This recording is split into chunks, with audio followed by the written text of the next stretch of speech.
ఇరుగు పొరుగు అత్తాకోడళ్ళు. ఆదివారం ఆఫీస్కి సెలవు. ప్రసాద్ లాన్లో కూర్చొని పేపర్ చదువుతూ ఉండగా రమేష్ టూలెట్ బోర్డ్ పట్టుకుని వచ్చాడు. నాన్నా, ఈ టూలెట్ బోర్డ్ని కొత్తగా కట్టిన పక్కింటి గేటు కట్టేసి వస్తాను. ఏ టూలెట్ బోర్డు పెట్టాల్సిన అవసరం లేదు. రేపా ఇంట్లోకి బాగా తెలిసిన వాళ్ళు వస్తున్నారు. నువ్వు ఆ బోర్డుని తీసుకెళ్ళి నువ్వు రూమ్లో పెట్టుకో. వెళ్ళు. మరి చెప్పలేం లేదు నాన్నా.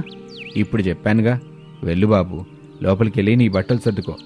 అలాగే కోడలికి చెప్పు తన బట్టలు కూడా సర్దుకోమని అని ప్రసాద్ చెప్పగానే రమేష్ అర్థం కానట్టుగా ఫేస్ పెట్టి, ఏం నాన్న మీరు చెప్పేది? నేను అనామిక బట్టలు సర్దుకోవడం ఏంటి?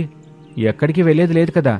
ఇంతకీ ఇరుగింట్లో కొత్తగా వస్తుంది ఎవరో తెలుసా? ఎవరు నాన్నా? మీరే బాబు. నువ్వు కోడలు ఇక నుంచి ఇరుగింట్లో ఉంటారు.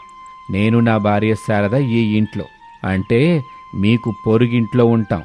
ఎందుకు నాన్నా?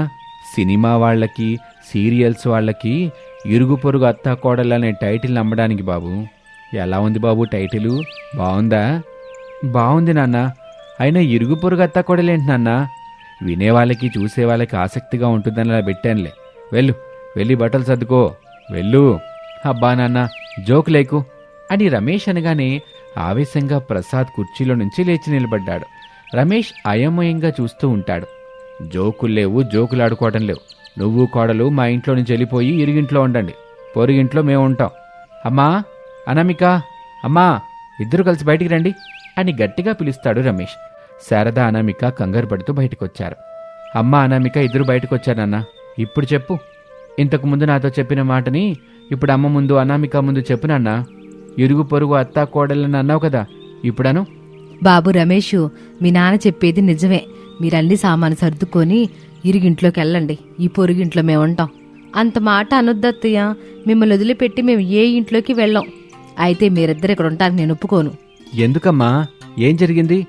ఎందుకు నన్ను నా భార్యని ఇంట్లోంచి ఇరుగింట్లోకి వెళ్ళమని చెప్తున్నారు? నీ భార్యని అడుగు బాబు. ఏం చేసినా తనే చెప్పుద్ది నీకు. ఏం చేసావు అనామిక? నాకేం తెలియదండి. బీరువాలో డబ్బులు పోయాయి. నువ్వు తీసావా అని నన్ను అడిగితే నేను దొంగతనం చేశానని నమ్ముతున్నట్టే కదా. పొచ్చకాయలు దొంగ ఎవరంటే నేను కాదని భుజాలు తడుముకున్నట్టు నువ్వు దొంగతనం చేయలేనప్పుడు నువ్వెందుకు అంత కోపానికి గురయ్యావో నాకు అర్థం కావట్లేదు కోళ్ళ అని అత్తాకోడళ్ళు వాళ్ల ముందు మాటకు మాట గట్టిగా ఒకరి మీద ఒకరు అనుకుంటారు, అరుచుకుంటారు, తిట్టుకుంటారు. 2 రోజుల్లో ఇరుగు పొరుగు అత్తాకోడలు అయిపోతారు. ఇక అప్పటినుంచి తండ్రి కొడుకులకి టెన్షన్ పట్టుకుంది.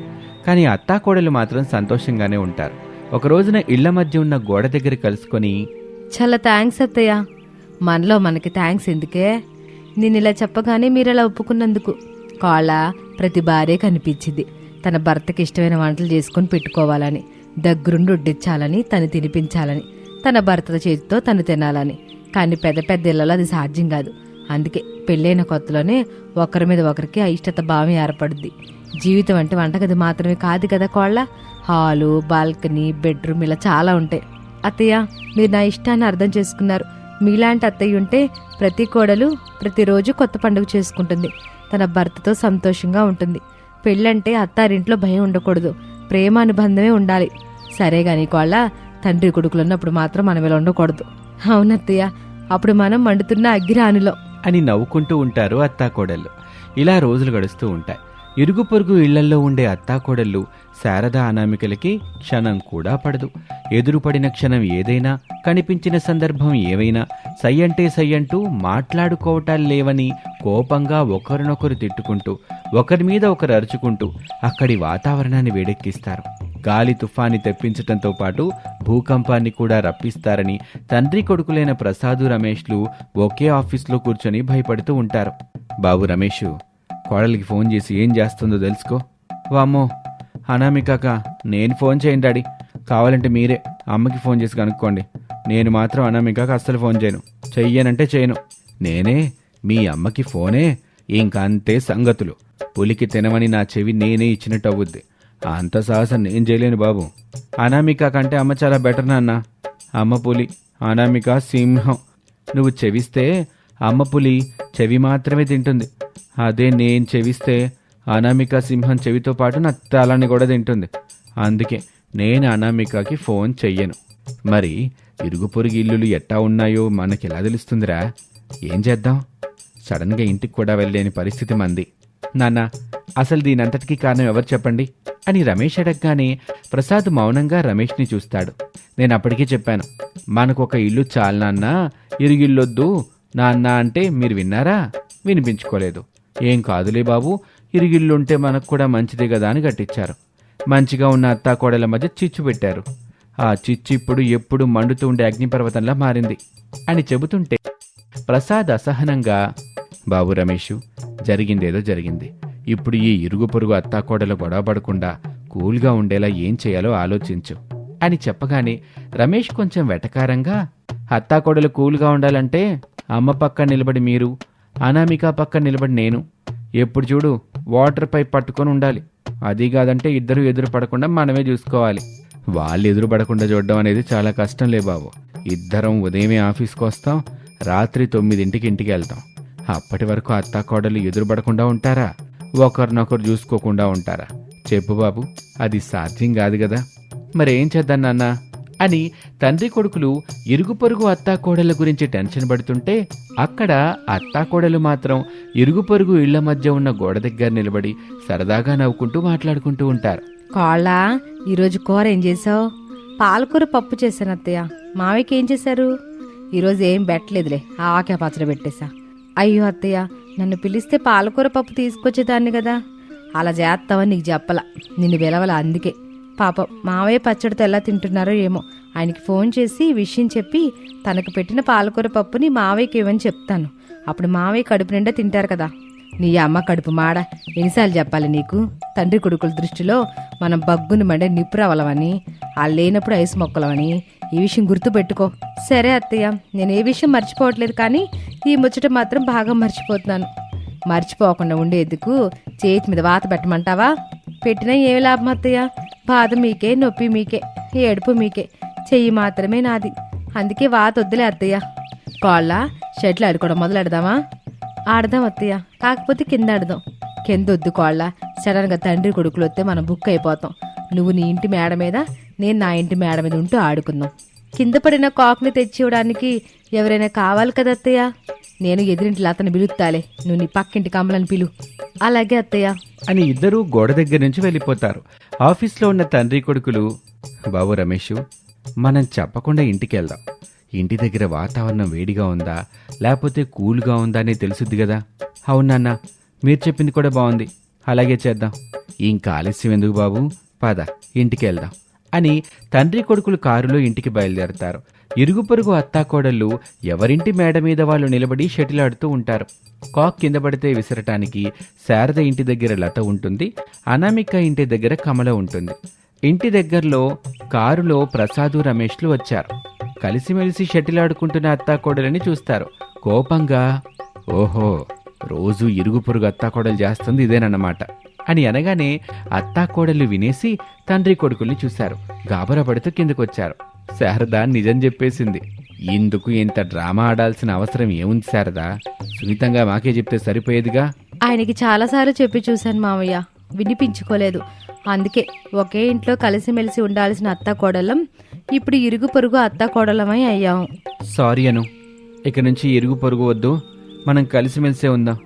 వద్దులే బాబు, ఇరుగు పొరుగు ఇట్టాగే ఉండనివ్వు. అది కాదు నాన్న. ఒరేయ్, నేను మనసారా చెప్తున్నాను, మీ అమ్మ చాలా బాగా ఆలోచన చేసింది. ఒక అత్తయ్యలా కాకుండా తల్లిలా ఆలోచించి కోడలి మనసుని అర్థం చేసుకుంది.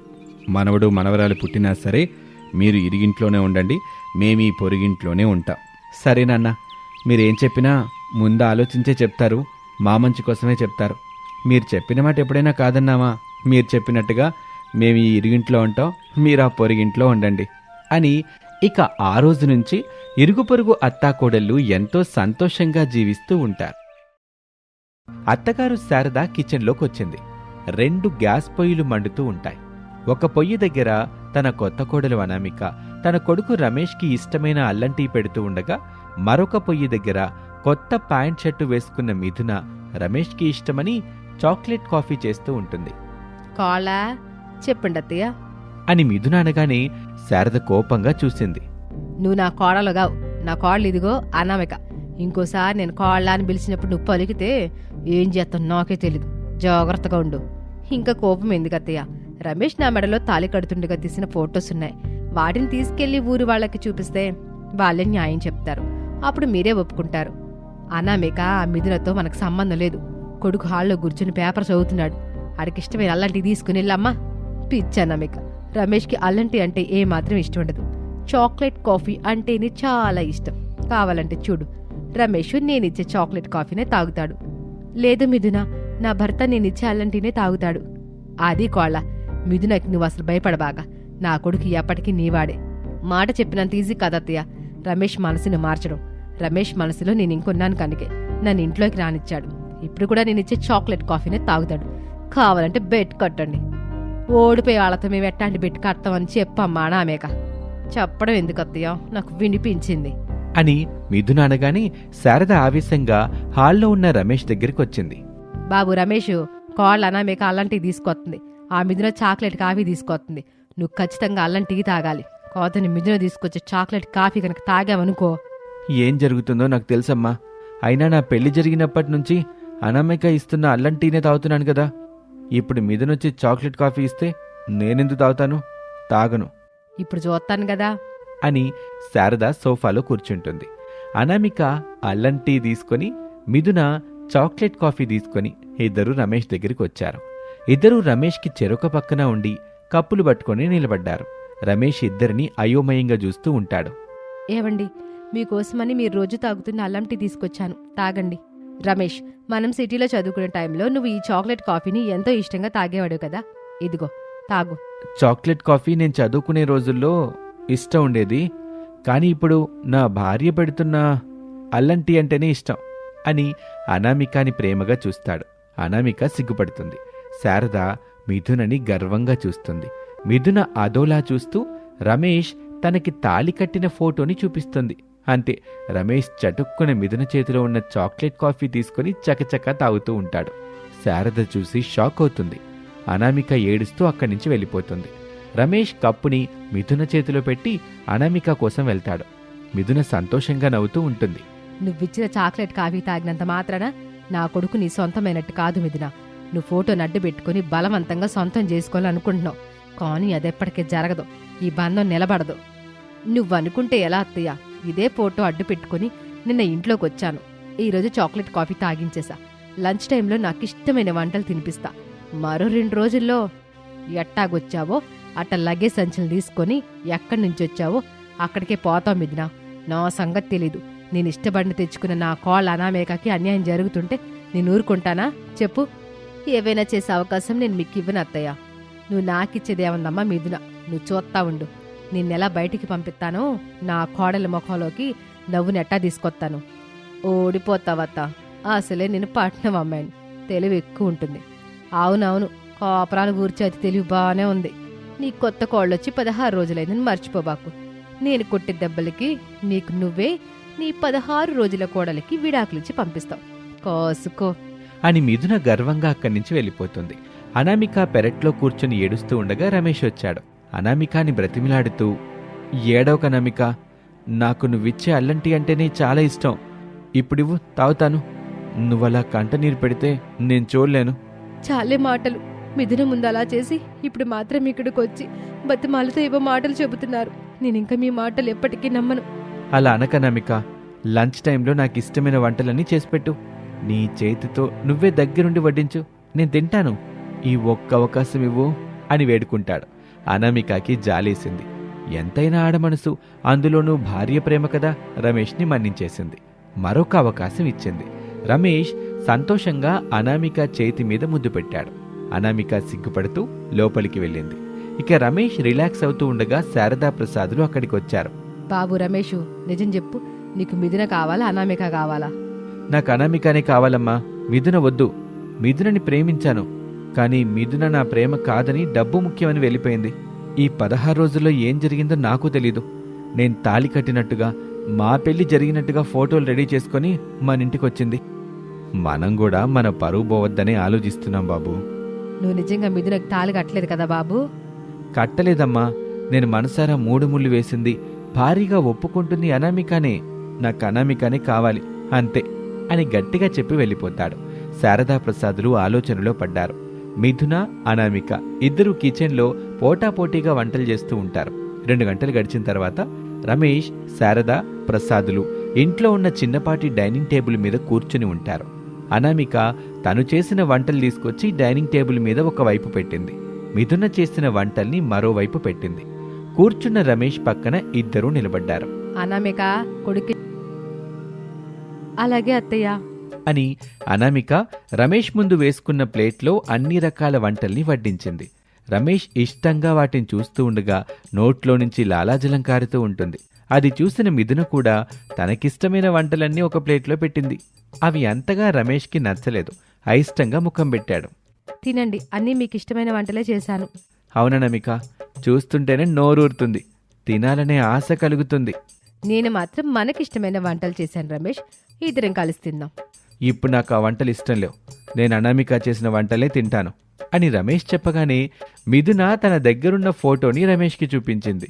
అంతే, రమేష్ క్షణం కూడా ఆలస్యం చేయకుండా మిథున వడ్డించి పెట్టిన ప్లేట్ తీసుకుని చకచకా తినేస్తాడు. అది చూసి అనామిక ఏడుస్తూ ఉంటుంది. ఇక నువ్వు ఏడుస్తూనే ఉండాలి అనామిక. నా మాట విని నువ్వు ఇక్కడి నుంచి వెళ్ళిపో. అప్పుడు నేను రమేష్ మాకిష్టమైన వంటలు చేసుకుంటూ నచ్చినట్టుగా కలిసిమెలిసి ఉంటాం అని చెప్పగానే అత్తగారు శారదకి కోపమొస్తుంది. మిథున, ఎంతకాలం ఏదో ఆడపిల్లవు కదా, నీ తప్పు తెలుసుకుని వెళ్ళిపోతావని ఎంత ఓపికతో ఉన్నా. ఇక నా వల్ల కాదు, నేను ఇంట్లో నుంచి పంపించేస్తాను. గోపాల్, వచ్చే నాయన, నీ దర్శనం చేసుకుని మిథున వెళ్ళిపోతుంది అని శారద పిలవగానే మెడలో కెమెరా వేసుకున్న గోపాల్ అక్కడికి వచ్చాడు. మిథున గోపాల్ని చూసి షాక్ అవుతుంది. మిథున, ఈ గోపాల్ని గుర్తుపట్టావా, లేదంటే నేను గుర్తు చేయనా అని అడగగానే మిథున ఏమీ మాట్లాడలేదు, అయోమయంగా చూస్తూ ఉంటుంది. శారద, మిథున నోటి నుంచి మాట రావటం లేదంటే తను చేసిన తప్పు ఒప్పుకున్నట్టే కదా, ఇంకెందుకు ఆలస్యం, పోలీసులకి ఫోన్ చేస్తే సరి అని అంటూ ఉండగా మిథున బాధగా కన్నీళ్లు పెట్టుకొని, మీకు దండం పెడతాను, అంత పని మాత్రం చేయకండి. డబ్బు మీద పిచ్చితో రమేష్ ప్రేమని దూరం చేసుకొని సుభాష్తో వెళ్ళాను. వారం రోజులకి సుభాష్ని నమ్మి నేనెంత మోసపోయినా అర్థమైంది. అందుకే మళ్ళీ రమేష్ ప్రేమ కోసం వచ్చాను అని చెబుతూ ఉండగా అనామిక కన్నీళ్లు తుడుచుకుంది. మిథున చెబుతూ ఉంటుంది.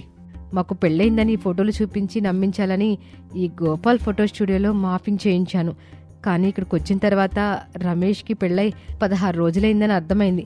అయినా రమేష్ని సొంతం చేసుకోవాలని అని అంటూ ఉండగా మధ్యలోనే శారద కల్పించుకొని, ఫోటో అడ్డు పెట్టుకున్న నాటకం చాలా బాగానే ఉంది మిథున, ఇక నువ్వు బయలుదేరు.